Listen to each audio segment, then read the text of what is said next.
When people talk about moving abroad, they usually talk about opportunities, structure, security, and stability. They talk about better system, better pay, better future. What they rarely talk about is the emotional cost, especially for African women, especially for women who did not just relocate physically, but emotionally, culturally, and psychologically. When an African woman moves abroad, she does not arrive empty. She arrives with expectations, some unspoken, some spoken, some silence, expectation from family back home, expectations from the community, expectation from herself. She arrives carrying hope, responsibilities, pressure, and even guilt all at once. And nobody really prepares her for what that weight does to the mind over time. Back home, community cautions you. Even when life is hard, there is noise, people, familiarity, there is language without explanation, there is laughter without effort. Abroad, silence is louder. You can be surrounded by people and still feel completely alone.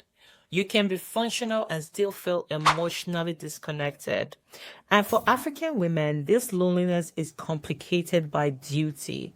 You are not just surviving for yourself, you're surviving for everyone who believes in you and depends on you and expects something from you. One of the first emotional shift that happens is identity confusion. Back home, you knew who you were.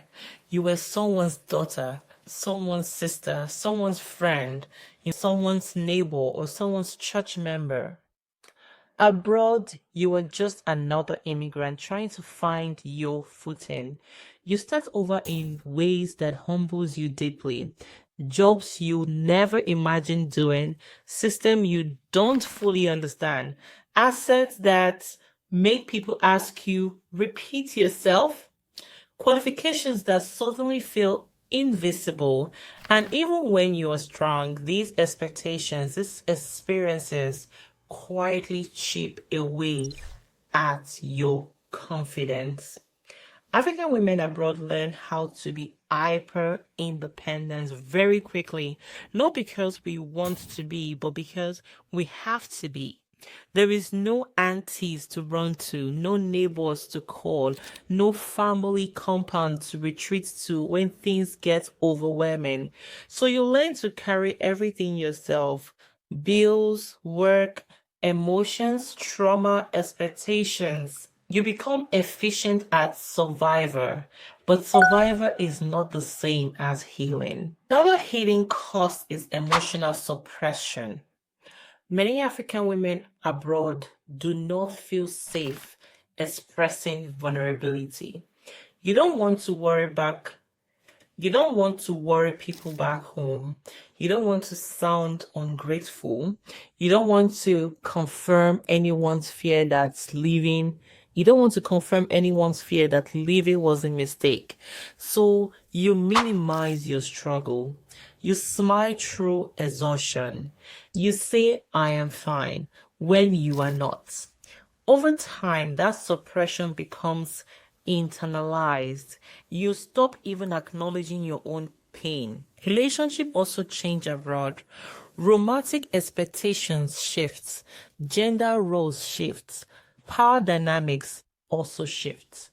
Many African women enter relationship abroad still carrying cultural conditioning that tells them to endure, to submit, to sacrifice, to keep the peace. But the environment abroad does not reward silent suffering. Instead, it exposes imbalance. And when relationship fails, African women often blame themselves first. You ask what you could have done better, what you should have tolerated longer, what prayer you missed. Rarely do you ask whether the relationship was emotionally safe to begin with. There is also the burden of comparison. Social media makes it worse. You see people posting wins, milestone, vacation, family pictures, and just with the concluded December Christmas photo where everyone entered or sat close to the Christmas tree. In the post achievement, if you have notifications on your LinkedIn profile, you don't see their struggles. You don't see their debts. You don't see their loneliness, but you compare yourself with them anyways. You start wondering why your life feels heavier, why your progress feels slower, why your joy feels muted. Comparison silently erodes gratitude and replaces it with self-doubt. African women abroad also carry intergenerational expectations. You are expected to succeed not just for yourself but for the family. To send money, to help siblings, to contribute, to be the success story. And while generosity is beautiful, it becomes draining when it is expected instead of appreciated. You feel guilty spending on yourself. Guilt is saying no. Over time, guilt becomes a constant emotional companion. One of the most painful costs is how invisible your emotional labor becomes.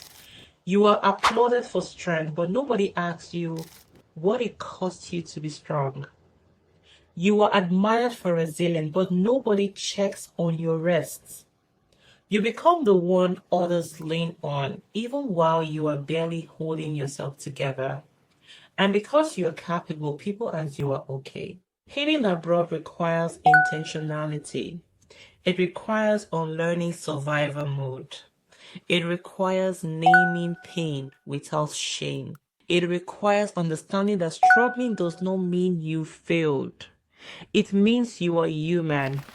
African women abroad must learn to give themselves permission to rest, to heal, to ask for help, to choose peace, to redefine sources beyond money and appearances. If you're an African woman abroad watching this and you feel tired in a way sleep doesn't fix, if you're an African woman abroad watching this and you feel tired in a way sleep doesn't fix, disconnected in a way success doesn't cure, lonely even when surrounded by people, I want you to know this. There is nothing wrong with you. You're carrying more than most people see. Your exhaustion makes sense. Your emotions make sense. Your confusion makes sense. You did not come this far to lose yourself permanently. You came here to grow, not to disappear. And growth sometimes requires slowing down, reflecting, and choosing yourself again.